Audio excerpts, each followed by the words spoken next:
राधे राधे, जय श्री कृष्णा। पुरुषोत्तम मास महात्म्य चतुर्थ अध्याय। तो चलिए शुरू करते हैं। नारायण बोले, हे नारद भगवान, पुरुषोत्तम के आगे जिस शुभ वचन अधिक मास में कहे वह लोगों के कल्याण की इच्छा से हम कहते हैं, सुनो।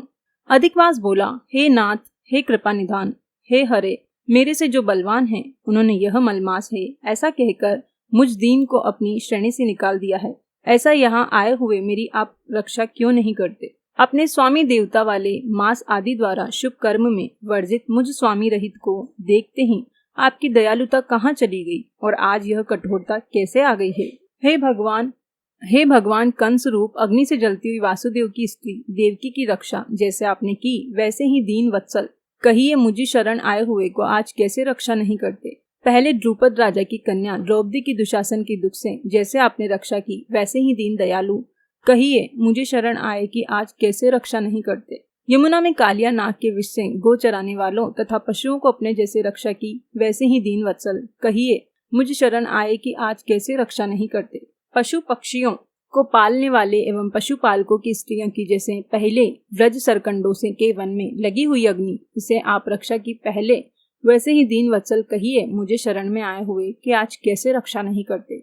मगध देश के राजा जरासंध के बंधन से राजाओं की जैसी रक्षा की वैसी है दीन वत्सल कहिए मुझ शरण में आए हुए की आज कैसे रक्षा नहीं करते? आपने ग्रह के मुख से गजराज को झट आकर जैसे रक्षा की वैसे है दीन वत्सल मुझ शरण में आए कि आज रक्षा कैसे नहीं करते? श्री नारायण बोले, इस प्रकार भगवान को कह स्वामी रहित मलमास आंसू बहता हुआ मुख लिए जगतपति के सामने चुपचाप खड़ा रहा। उसको रोते देखते ही भगवान शीघ्र ही दयालु हो गए और पास में खड़े दीन मुख मलमास से बोले। श्री हरि बोले, हे वत्स, क्यों इस समय अत्यंत दुख में डूबे हुए हो? ऐसा कौन बड़ा भारी दुख तुम्हारे मन में है? दुख में डूबते हुए तुझको हम बचाएंगे, तुम शोक मत करो। मेरी शरण में आया फिर शोक करने के योग्य नहीं रहता है। यहाँ आकर महादुखी नीच भी शोक नहीं करता, किस लिए तुम यहाँ आकर शोक में अपने मन को दबाए हुए हो? जहाँ आने से न शोक होता है, न कभी बुढ़ापा आता है, न मृत्यु का भय रहता है, किंतु नित्य आनंद रहा करता है। इस प्रकार के बैकुंठ में आकर तुम कैसे दुखित हो? तुमको यहाँ पर दुखी देखकर बैकुंठवासी बड़े विस्मय को प्राप्त हो रहे हैं। हे वत्स, तुम कहाँ हो? इस समय तुम मरने की इच्छा क्यों करते हो? श्री नारायण बोले, इस प्रकार भगवान के वचनों को सुनकर बोझ लिया हुआ आदमी जैसे बुझा रखकर श्वास प्रश्वास लेता है, इसी प्रकार श्वासोच्छ्वास लेकर अधिक मास मधुसूदन से बोला।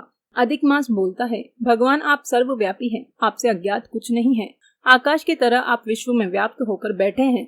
चराचर में व्याप्त विष्णु आप सबके साक्षी हैं। विश्व भर को देखते हैं। विषय की सन्निधि में भी विकार शून्य आपने शास्त्र मर्यादा के अनुसार सब भूत स्थित है। हे जगन्नाथ, आपके बिना कुछ भी नहीं है। क्या आप मुझे भाग्य को कष्ट को नहीं जानते? यद्यपि हे नाथ, मैं अपनी व्यथा को कहता हूँ।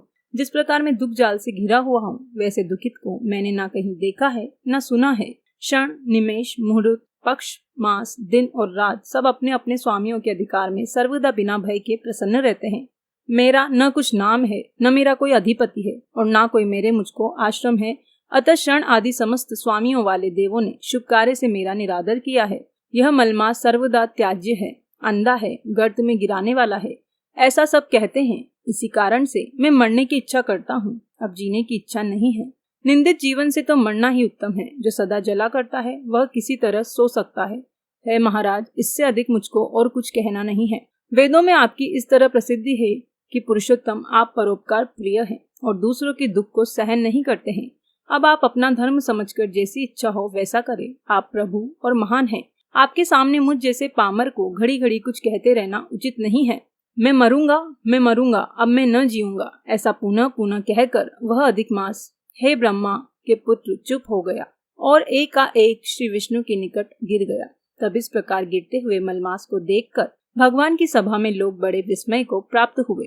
श्री नारायण बोले, इस प्रकार कहकर चुप हुए अधिक मास के प्रति बहुत कृपा भार से अवसन्न हुए श्री कृष्ण मेघों के समान गंभीर वाणी से चंद्रमा की किरणों की तरह उसे शांत करते हुए बोले। सूत जी बोले, हे विप्रो, वेद रूप रिद्धि के आश्रित नारायण का पापों के समूह रूप समुद्र को शोषण करने वाला वड़वानल अग्नि के समान वचन सुनकर प्रसन्न हुए नारद मुनि पुनः आदि पुरुष के वचनों को सुनने की इच्छा से बोले।